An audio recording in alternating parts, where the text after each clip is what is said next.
ఎన్నిసార్లు ఆ పోరాడే వాక్యాన్ని దాటి మనము వాక్యంలోకి వెళ్ళిపోయి అని ఆ మాటని చేరుకోవడం ఇంకా పుచ్చుకోలేదు. ఇక ముందు కూడా ఆ నిత్య నరకం అనే మరణం చేతాన్ని పుచ్చుకోకుండా ఉండాలని ఆ శాస్త్రం ఒకసారి గుర్తు చేసుకుంటాం.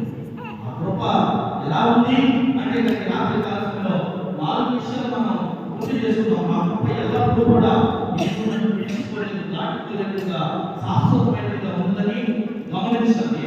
రెండవదిగా ఆయన కృపను బలపరిచేదిగా ఉందని గుర్తు చేసుకోవాలి.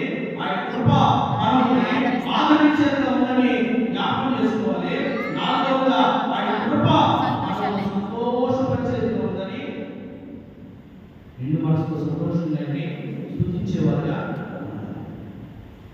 కృపను తలంచుచు కృపను తలంచుచు ఆయుష్కాలమంతా ప్రభుని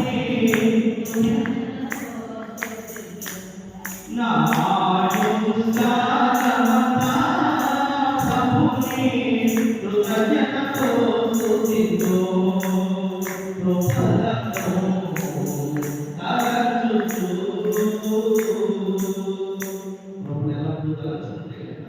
ఆయన సూచించకుండా ఉండలేదు.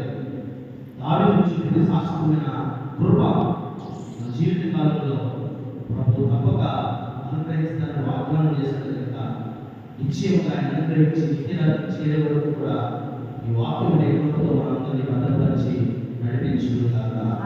ఎవరి మాట దీవించి ఆస్వాదించుకుంటారు.